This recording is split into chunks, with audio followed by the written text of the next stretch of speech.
Hello guys, welcome back to Star पे Stories, जहाँ पे हम लोग दोबारा से हॉरर वीडियोस को कंटिन्यू कर रहे हैं दिसंबर के महीने के लिए। तुम लोगों ने मुझे बहुत ज़्यादा रिक्वेस्ट करी थी कि हॉरर वीडियोस को वापस लाओ, तो दिसंबर में हम लोग हॉरर वीडियोस ही करेंगे। एंड इस बारी मैं कुछ अलग सा करना चाहता हूँ। हमेशा मैं मेल पढ़ता हूँ तुम लोग के हॉरर स्टोरीज के, बट इस बारी मैं कॉमेंट सेक्शन से एक हॉरर स्टोरी को चुनूंगा। तो अगर तुम्हारे पास अपनी कोई हॉरर स्टोरी है then do leave it in the comment section below. और इसी के साथ let's start today's horror story.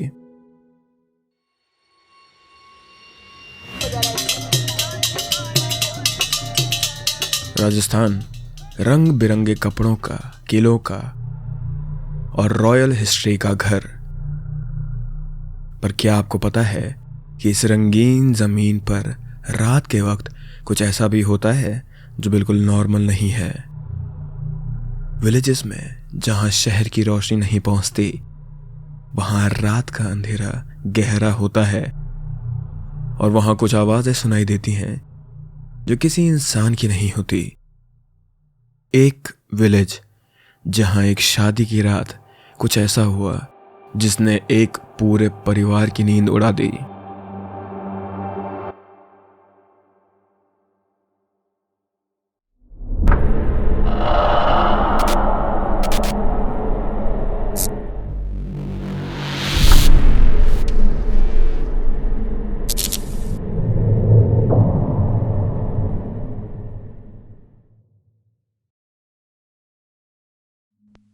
ये कहानी है 2021 की, जब कोविड रिस्ट्रिक्शंस थोड़े लूज हो गए थे और लोग अपने गांव जाने लगे थे फंक्शंस अटेंड करने के लिए।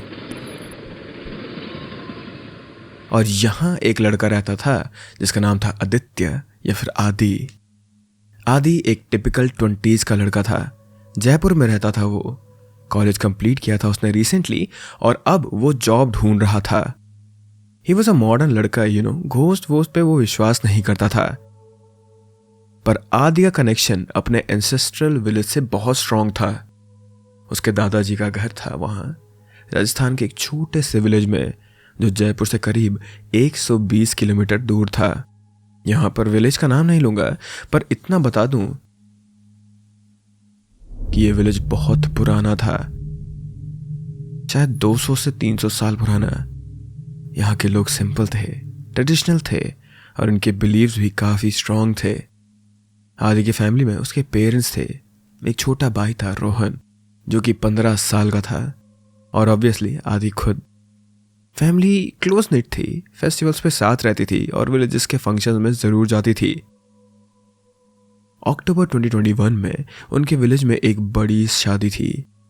आदि के दूर के रिश्तेदार की बेटी की शादी थी उस दिन। टिपिकल राजस्थानी वेडिंग, बहुत बड़ा, बहुत कलरफुल, बहुत लाउड। आदि की मम्मी ने कहा, हम सबको जाना पड़ेगा, रिश्तेदार हैं, मना नहीं कर सकते हम उन्हें। आदि को वैसे तो मन नहीं था। 3 दिन मेरे को गांव में रहना पड़ेगा, no proper internet, basic facilities भी नहीं होंगी वहां। पर फैमिली प्रेशर में उसने हाँ कर दी थी। ठीक है, चल ही लेते हैं, अब कोई बात नहीं, थोड़ा चेंज भी हो जाएगा मेरा, and I will get of the screens.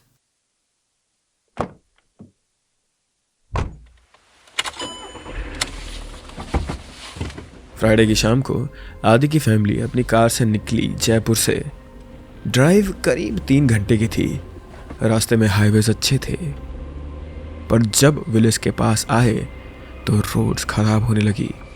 Typical village roads, uneven, narrow और दोनों तरफ से खेत और पेड़। शाम के 7 बजे के आसपास वो विलेज पहुंचे। सूरज ढलने लगा था उस समय और विलेज में ऑलरेडी शादी की तैयारियां फुल स्विंग्स में थी। कलरफुल लाइट्स लगी हुई थी, टेंट लगे हुए थे और दूर से ही डीजे की आवाज आ रही थी। बहुत साल बाद आए हो, आदि के दादाजी ने उन्हें ग्रीट किया। दादाजी काफी बुजुर्ग थे, प्रॉब्ली अपने 70s और 80s के बीच में होंगे, पर उनकी याददाश्त बिल्कुल शार्प थी। आओ, फ्रेश हो जाओ, पहले रात को बारात आएगी। दादाजी का घर ट्रेडिशनल था, पुरानी राजस्थानी आर्किटेक्चर, थिक वॉल्स, छोटी विंडोज और एक कोर्टयार्ड बीच में। आदि और रोहन को एक कमरा अलॉट किया गया था वहां पर, जो कि कोर्टयार्ड से कनेक्टेड था। भाई, यहां तो एसी भी नहीं है यार, रोहन ने कंप्लेन किया। अक्टूबर है, एसी की जरूरत नहीं पड़ेगी तुझे। आदि ने कहा, चल तैयार हो जा, अब शादी में भी जाना हमने। रात के 8 बजे तक पूरी फैमिली शादी वेन्यू पर पहुंच गई थी। ये दादाजी के घर से थोड़ा दूर था, करीब 10 मिनट वॉकिंग डिस्टेंस पर। वेन्यू एक बड़े ओपन ग्राउंड में था जहां टेंट लगा था और अरेंजमेंट्स की गई थी। सभी लोग वहां पर फोटो खिंचा रहे थे, खाना खा रहे थे, पर आदि और रोहन दोनों बोर हो रहे थे। वहां इतने सारे अननोन रिलेटिव्स थे वहां पर और सब पूछ रहे थे, बेटा पढ़ाई हो गई, जॉब मिल गई, शादी का क्या प्लान है तुम्हारा? यार मैं तो थक गया हूं आदि, घर चलते हैं यार अब। आदि ने मम्मी पापा से पूछा, पापा मैं और रोहन घर चले जाएं क्या? हमें बहुत नींद आ रही है, थक गए हैं। तो उनके पापा ने कहा, ठीक है पर अकेले मत जाना। कौन है यहाँ जो तुम्हें छोड़ के आ सकता है बेटा? तभी उनके एक अंकल महेश, उन्होंने बोला, मैं छोड़ देता हूं, मुझे थोड़ा आराम भी करना है। और वो तीनों चले गए। रात के 9:30 से 10 बजे के बीच आदि, रोहन और महेश अंकल वेन्यू से निकले। विलेज में स्ट्रीट लाइट्स बिल्कुल भी नहीं थी, सिर्फ कुछ घरों से लाइट आ रही थी वहां पर और दूर से शादी की वेन्यूज की लाइट दिख रही थी उन्हें। बाकी हर जगह सन्नाटा और अंधेरा था। महेश अंकल ने अपने फोन का फ्लैश लाइट ऑन किया। केयरफुली चलना यंग लैड्स, रोड में गड्ढे हैं गड्ढे।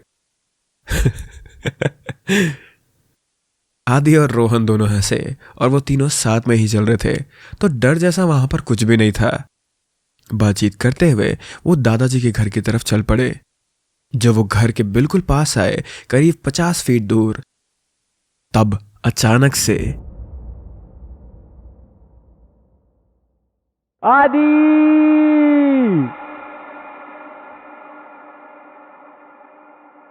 आवाज आई।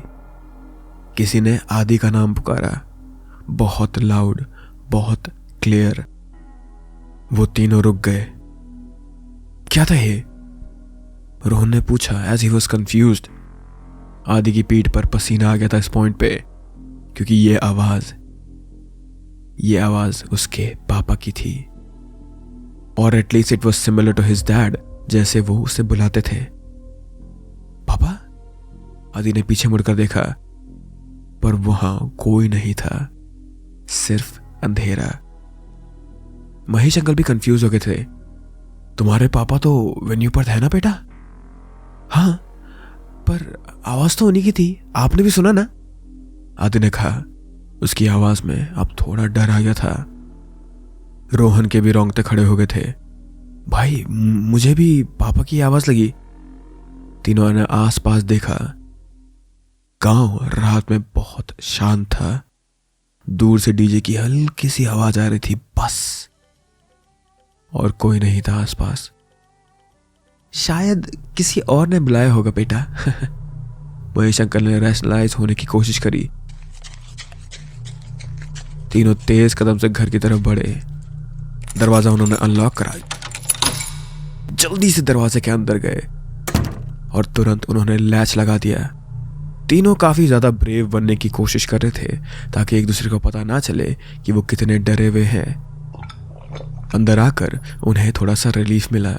उन्होंने लाइट्स ऑन की, पानी पिया और थोड़ा सेटल होने की कोशिश करी थी। भाई वो क्या था? रोहन ने डिस्टर्ब तरीके से पूछा उससे। पता नहीं यार, पर आवाज तो पापा जैसी ही थी ना। महेश अंकल ने कहा, देखो गांव में ऐसा होता रहता है बेटा, साउंड्स एको होती है, शायद किसी और ने बुलाया होगा और तुम्हें लगा कि तुम्हारे पापा ने बुलाया है। पर आदि कन्विंस नहीं था। उसका नाम इतना कॉमन नहीं था और आवाज का टोन एग्जैक्टली वैसा ही था जैसे उसके पापा उसे बुलाते थे, वो भी आदित्य नहीं, आदि बोलकर। मुझे फोन करना चाहिए पापा को, आदि ने सोचा और उसने उन्हें कॉल भी किया। क्या हुआ बेटा, तुम लोग घर पहुंच गए? हाँ पापा, एक बात पूछनी थी आपसे। आपने अभी मुझे बुलाया था क्या? मैंने नहीं तो। मैं तो यहाँ वेन्यू पे हूँ बेटा। क्यों, क्या हुआ? कुछ नहीं पापा, बस ऐसे ही। आदि ने ये कहकर फोन रख दिया था। रोहन ने अपने भाई की तरफ देखा। मतलब पापा ने नहीं बुलाया था तुझे? नहीं। कमरे में एक अजीब सा साइलेंस फैल गया था। महेश अंकल ने डिलिबरेटली टॉपिक चेंज करने की कोशिश करी। चलो चलो, लेट हो गया है, सो जाओ तुम दोनों, मैं ड्राइंग रूम में सो रहा हूं अब। आदि और रोहन अपने कमरे में गए। दोनों की नींद उड़ गई थी। वो अपने बेड पर बैठे थे और एक दूसरे से बात कर रहे थे। भाई, मुझे डर लग रहा है, रोहन ने बोला। मुझे भी यार, पर क्या कर सकते हैं, महेश अंकल ने सही कहा है, कोई नहीं होगा, या फिर कोई और होगा। दोनों ट्राई कर रहे थे सोने का, लाइट्स ऑफ थी उनकी, पर डर की वजह से उन्हें नींद ही नहीं आ रही थी। करीब 11 बज चुके थे जब थोड़ी आवाजें होना बंद हुई थी गांव में। और तभी रोहन! फिर से आवाज आई। इस बार रोहन का नाम, और आवाज थी पापा की। रोहन तुरंत उठ गया। भाई, तूने सुना? आदि का दिल तेज से धड़कने लगा। हाँ, ये पापा की आवाज थी पक्का। दोनों कमरे से बाहर निकले। महेश अंकल भी उठ गए थे इस समय पर। क्या हुआ? अंकल, किसी ने बाहर से रोहन का नाम पुकारा है। आई एम प्रीटी श्योर ये पापा की आवाज थी। तीनों ड्राइंग रूम में आ गए। आवाज बाहर से आई थी, कोर्टयार्ड की तरफ से। महेश अंकल ने हिम्मत करके कोर्टयार्ड का डोर खोला। बाहर अंधेरा था, कोई नहीं था वहां। कौन है वहां? अंकल ने आवाज लगाई थोड़ी हिम्मत करके। कोई जवाब नहीं आया, बिल्कुल शांति। पर फिर 1 मिनट बाद, महेश। अब महेश अंकल का नाम, और ये आवाज थी उनके बड़े भाई की, जो शादी के वेन्यू पर थे। अंकल के हाथ हम पे गए। उन्होंने जल्दी से डोर बंद किया, लैच लगा दी। क्या हो रहा है यहां? ये तो भाई साहब की आवाज थी ना? तीनों अब ड्राइंग रूम में बैठे थे। कोई भी बाहर जाने की हिम्मत नहीं कर रहा था। आदि के हाथ अभी भी कांप रहे थे और रोहन की आंखें डर से फटी हुई थी। महेश अंकल ने एक लंबी सांस ली और अपने चेहरे पर हाथ फेरा। अंकल ने बताना शुरू किया कि उन्होंने बचपन में सुना था कि विलेज में लोग कहते थे कि रात को कभी कभी कुछ आवाजें आती हैं, ऐसी आवाजें जो बिल्कुल तुम्हारे अपनों जैसी लगती हैं तुम्हें।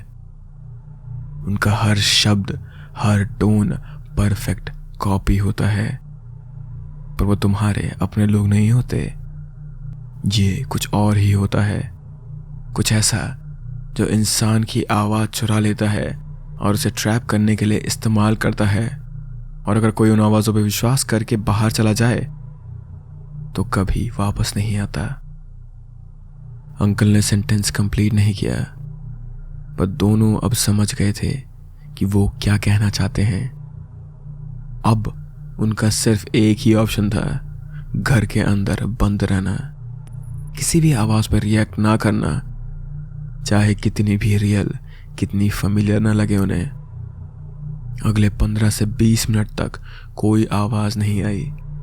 तीनों चुपचाप बैठे हुए थे। कमरे में एक अजीब सी खामोशी थी। डर, टेंशन और एंटिसिपेशन का मिक्सचर हर किसी के चेहरे पर साफ दिखाई दे रहा था। हर छोटी से छोटी आवाज पे, चाहे बाहर से किसी जानवर की ही क्यों ना हो या फिर हवा की ही क्यों ना हो, ये तीनों चौंक जा रहे थे। फिर अचानक कोर्टयार्ड की तरफ से फुटस्टेप्स की आवाज आई। धीरे धीरे मेजर्ड स्टेप्स, जैसे कोई जानता हो कि अंदर लोग सुन रहे हैं। तीनों बिल्कुल स्टिल हो गए थे, अपनी सांसें रोककर फुटस्टेप्स करीब आते गए और फिर रुक गए। वो भी बिल्कुल डोर के बाहर। साइलेंस, और फिर 3 बार नॉक हुई डोर पर, सॉफ्ट एंड क्लियर। फिर एक आवाज आई, आदि के पापा की आवाज, इतनी रियल कि 1 सेकंड के लिए आदि को लगा कि सच में उसके पापा आ गए हैं। आवाज ने कहा, दरवाजा खोलो बेटा, थक गया हूं बहुत ज्यादा, बहुत ठंडा भी है बाहर पर। हर शब्द बिल्कुल वैसे ही जैसे उसके पापा बोलते थे, वो भी तब जब वो थके हुए घर आते थे। रोहन ने जल्दी से आदि का हाथ पकड़ लिया और महेश अंकल ने भी आगे बढ़ने से आदि को रोकने की कोशिश करी। आवाज कंटिन्यू हुई, थोड़ी इरिटेशन आई उसे, फिर थोड़ा गुस्सा, बिल्कुल वैसे ही जैसे रियल पापा करते थे उसके, जब कोई उनकी बात नहीं मानता था। पर महेश अंकल ने किसी को रिएक्ट नहीं करने दिया। उन्होंने कुछ नहीं कहा, कोई रिस्पॉन्स नहीं दिया। पर इस पॉइंट पर आदि की आंख में आंसू आ गए थे डर की वजह से। ये सब इतना रियल लग रहा था, इतना कन्विंसिंग। रोहन भी अब रो रहा था थोड़ा थोड़ा। दोनों भाई एक दूसरे को पकड़े हुए थे और डर से कांप रहे थे। कुछ देर बाद जब कोई रिस्पॉन्स नहीं मिला अंदर से, तो आवाज आनी बंद हो गई।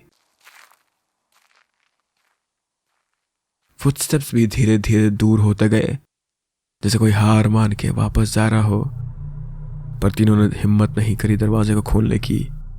वो जानते थे कि ये एक ट्रिक हो सकती है। रात धीरे धीरे बीतती रही, पर हर मिनट एक एक घंटे जैसा लग रहा था उन्हें। करीब 12 बजे के आसपास डोर से फिर से आवाजें आने लगी, पर इस बार कुछ अलग था। ये सिर्फ एक आवाज नहीं थी, बल्कि मल्टीपल आवाजें थी, और सब की सब एक साथ आदि का नाम, रोहन का नाम, महेश का नाम। 3 आवाजें एक साथ पुकार रही थी। पापा की आवाज, मम्मी की आवाज, दादाजी की आवाज, सब मिक्स हो रहा था एक कियोटिव कोरस में। सब बोल रहे थे, बाहर आओ, दरवाजा खोलो, हम तुम्हारा इंतजार कर रहे हैं। हर आवाज एग्जैक्टली वैसे ही थी जैसे हर इंसान बोलता था। हर इंटोनेशन परफेक्ट, हर इमोशन रियल लग रहा था, हर एक चीज एग्जैक्ट कॉपी। ये एक ऑर्गेनाइज कियोस था, जैसे किसी ने डेलिबरेटली प्लान बनाया हो इन सबको कंफ्यूज करने का। महेश अंकल ने अपने कानों पे हाथ रख लिए और उन्हें ढक लिया। दोनों भाइयों को भी इशारा करा यही चीज करने का, पर आवाजें इतनी ज्यादा लाउड थी, इतनी ज्यादा पेनिट्रेटिंग थी कि उनको ब्लॉक करना मुश्किल हो रहा था। ये आवाजें सिर्फ बाहर से नहीं आ रही थी, लग रहा था जैसे कि ये आवाजें उनके अंदर से ही आ रही हो, वॉल से आ रही हो, सीलिंग से आ रही हो, फ्लोर से आ रही हो, जैसे कि पूरी की पूरी बिल्डिंग इन आवाजों से घिर चुकी हो। और सबसे ज्यादा डिस्टर्बिंग चीज जो अब शुरू हुई थी वो था डोर पे नॉक होना। पर ये नॉर्मल नॉकिंग नहीं थी, बहुत सारे हाथ एक साथ नॉक कर रहे थे, डिफरेंट पैटर्न में, डिफरेंट स्पीड में। कुछ स्लो, कुछ डिलिबरेट, कुछ फास्ट और डेस्परेट। कुछ जेंटल थे तो कुछ एग्रेसिव थे। ये सिम्फनी ऑफ टेरर थी जो कि करीब 10 मिनट तक चली। आदि ने अपनी आंखें बंद कर ली और अपने कान प्रेस कर लिए। रोहन डर के मारे ब्लैंकेट में घुस गया था, पूरी तरीके से अपने आप को कवर कर रहा था वो। और महेश अंकल प्रेयर कर रहे थे। उनके होंठ तो मूव हो रहे थे, पर डर के मारे उनकी आवाज नहीं आ रही थी। पर अचानक सब कुछ रुक गया, बिल्कुल कंप्लीट शांति। इतनी शांति कि उन्हें अपने खुद की हार्ट बीट भी लाउड लग रही थी। ये साइलेंस उस केओस से भी ज्यादा स्कैरी थी, क्योंकि अब वो नहीं जानते थे कि नेक्स्ट क्या होगा। महेश अंकल ने थोड़ी हिम्मत करके विंडो के पास जाने की कोशिश करी। कर्टन से बहुत केयरफुली बट स्लोली उन्होंने बाहर झांका। कोर्टयार्ड में कुछ नहीं था, बिल्कुल खाली, सिर्फ अंधेरा। पर अंकल को एक अजीब सी फीलिंग आ रही थी, जैसे इनविजिबल आईज उन्हें देख रही हो, जैसे कोई प्रेजेंट था वहां पर विजिबल नहीं था। उन्होंने जल्दी से कर्टन वापस लगा दिया था और विंडो से दूर आ गए थे वो, और अब उनके हाथ कांपना शुरू हो गए थे। रात किसी तरह बीत गई, पर उन तीनों ने एक सेकंड के लिए अपनी आंख बंद नहीं करी। बस बैठे रहे वो अलर्ट, हर आवाज को सुनते हुए, हर मूवमेंट को फील करते हुए। हर बार जब कोई आवाज आती उनका दिल तेज धड़कने लगता, पर ग्रेजुअली आवाजें कम होने लगी।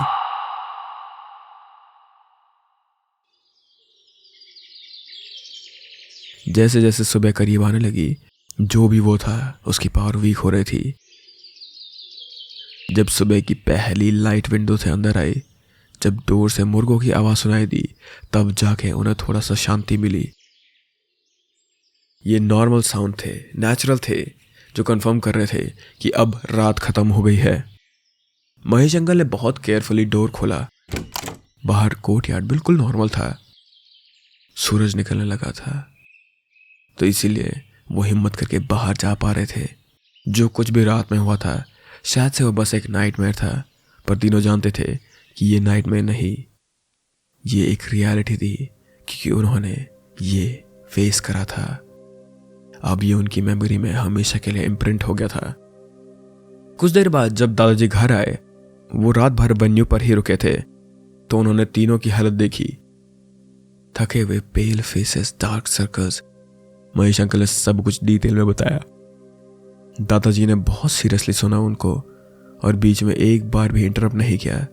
जब उन्होंने अपनी कहानी खत्म की, तो उन्होंने एक लंबी सी गहरी सी सांस ली। दादाजी ने एक्सप्लेन किया कि उन्होंने पहले ये सब क्यों नहीं बताया था उन्हें। विलेज में ये बहुत कॉमन फिनोमिनन है। हर कुछ महीनों में किसी न किसी के साथ ये होता है। ये जमीन बहुत पुरानी है, यहाँ सेंचुरीज में बहुत कुछ हुआ है। Wars, death, tragedies. कुछ आत्माएं यहाँ रहती हैं, वो भी ट्रैप्ड। वो रात को निकलती हैं और अपने लव्ड वंस की आवाज़ों में लोगों को बुलाती हैं, उन्हें ट्रैप करती हैं। और जो लोग भी इन आवाज़ों पर विश्वास करके बाहर चले जाते हैं, वो कभी वापस नहीं आते। इसलिए विलेज में एक अनस्पोकन रूल है, रात को 9 बजे के बाद अगर कोई तुम्हें बुलाए, चाहे वो तुम्हारा सबसे करीबी ही क्यों ना हो, तुम्हें बाहर नहीं निकलना है। घर के अंदर रहो और सेफ रहो, क्योंकि ये आत्माएं घर की बाउंड्रीज को क्रॉस नहीं कर सकती हैं। ये एक तरीके का प्रोटेक्शन था घर में। रोहन ने पूछा कि वेन्यू में तो इतना लाउड म्यूजिक था, वहां कोई प्रॉब्लम क्यों नहीं हुई? तो दादाजी ने बताया कि ये चीज़ें वहां नहीं आती जहां क्राउड होता है, जहां बहुत सारे लोग एक साथ होते हैं, उन चीज़ों से डरते हैं। ये सिर्फ उन्हें टारगेट करती हैं जो अकेले होते हैं या बहुत छोटे ग्रुप्स में होते हैं, जहां डर इजीली स्प्रेड हो सकता है, जहां कंफ्यूजन इजीली क्रिएट हो सकती है। उस दिन के बाद आदि की फैमिली ने 3 दिन विलेज में स्पेंड किए शादी के फंक्शन के लिए। पर रात को 9 बजे के बाद कोई भी घर से बाहर नहीं निकला। Doors locked, Windows closed. आदि को दोबारा कभी वो आवाज नहीं सुनाई दी, पर वो रात वो कभी नहीं भूलेगा। जब वो जयपुर वापस आए, तो आदि ने अपने दोस्तों को ये कहानी सुनाई, जिस पे किसी ने भी विश्वास नहीं किया। यार, तेरा दिमाग खराब हो गया है। थकान में तूने हेलुसिनेशन कर ली और अब तू हमें नौटंकी सुना रहा है। पर आदि जानता था वो हेलुसिनेशन नहीं था, वो सब कुछ रियल था। आज भी जब आदि रात को अकेला होता है और कहीं से उसका नाम सुनाई देता है, इवन इन जयपुर, वो 1 सेकंड के लिए रुक जाता है और ये चेक करता है कि वो आवाज कहाँ से आई, क्योंकि वो जानता है कि सब आवाजें सेफ नहीं होती। कुछ आवाजें तुम्हें फंसाने के लिए ही होती हैं बस। अ नाइट इन राजस्थान सच में राजस्थान की सबसे ज्यादा खतरनाक हॉरर स्टोरीज में से एक है। एंड ऑब्वियसली हमने इसको थोड़ा सा रीराइट करा है अच्छा साउंड कराने के लिए, but the original one was also very scary. So I hope कि तुम लोग को ये पसंद आई होगी। And with that I hope that guys are happy and healthy. And मैं मिलता हूँ तुम लोगों से अब अगले अपलोड में। Bye bye.